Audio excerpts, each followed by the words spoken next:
মহান বিজয় দিবস উপলক্ষে আমাদের ঘরে আমার ভাই পতাকা নিয়ে আসছে। পতাকা হচ্ছে টাঙাচ্ছে, আমার কি যেন পতাকা টাঙানো হচ্ছে, আমার ঘরকে সুন্দর করে সাজিয়ে দিচ্ছে।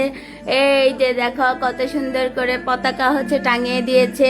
এবং হচ্ছে মহান বিজয় দিবস উপলক্ষে এই দেখো আমার মেয়ের গালের ভিতরে আপনার হচ্ছে কি সুন্দর পতাকার আর ছবি আছে, বাংলাদেশ পতাকা। দেন হচ্ছে এই দেখো আমার ভাই হচ্ছে জানলা দিয়ে হচ্ছে পতাকাগুলো সুন্দর করে সাজাচ্ছে। মিশন কাজ একেবারে সাকসেস।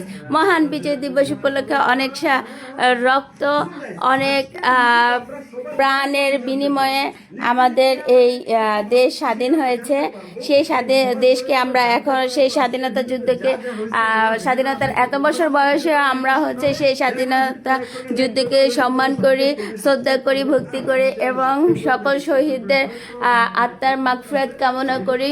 সবাইকে আল্লাহ বেহেশত নসিব করুক এবং সবাইকে আল্লাহ ভালো রাখুক, সুস্থ রাখুক, সুন্দর রাখুক এই পৃথিবীতে যারা বেঁচে আছেন। তো দেখা এখন হচ্ছে আমার ভাই হিসাব টিসাব, এই ভাই হচ্ছে হিসাব টিসাব করলো, কালকে পতাকা নিয়ে আসে। এখন সে নাস্তা খাবে রুটি দিয়ে। আর কি দিয়ে খাচ্ছেন নাস্তা আপনি? আলুর দম। আচ্ছা, ও এটা তো আলুর দম না, সরি, যে আপনি দেখা যাচ্ছে আপনি অন্য কিছু করতেছেন। তাহলে রসমালাই নিয়ে খান। তো হচ্ছে আপনারা হচ্ছে প্ল্যান প্রোগ্রাম কি চলতেছে সবাই একটু জানাবেন। আমাদের এই যে প্ল্যান প্রোগ্রামগুলো আমরা হচ্ছে দেখায় দিচ্ছি আপনাদের, ঠিক আছে? দিক দিয়ে চা চলতেছে, এই ভাজিটা অবশ্য নষ্ট হয়ে গেছে। ঠিক আছে, কালকে আমার শরীর অনেক অসুস্থ ছিল। এই যে হচ্ছে থালা বাসন যা দেখতেছো, আমি রাত্রে সব ক্লিন করে ফেলি। কারণ হচ্ছে থালা বাসন, যেই ঘরে থালা বাসন হচ্ছে রাত্রে আধোয়া থাকে সেই ঘরে ফেরেশতা আসে না, ফেরেশতা ফেরত যায়।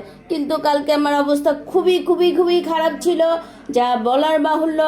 না পারতে আমি হচ্ছে কি যেন থাল বাসন রেখে দিয়েছিলাম, আর থাল বাসন ধুই নাই। দেখছো, এই দেখো এখানে থাল বাসন আছে, থাল বাসন ধুই নাই। ওখানে দেখো আমি সুন্দর করে গাছ রোপণ করছি। এই দেখো, দেখেছে ম্যাজিকেশন, এই গাছ হবে ইনশাআল্লাহ। আমি আপনাদেরকে এই গাছ নিয়ে একটা ভিডিও করে দেখাবো, কোথা থেকে কি করলাম না করলাম, কি আসার বিষয়, ঠিক আছে?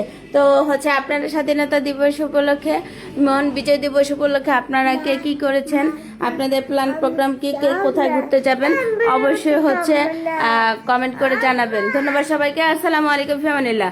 নিয়ে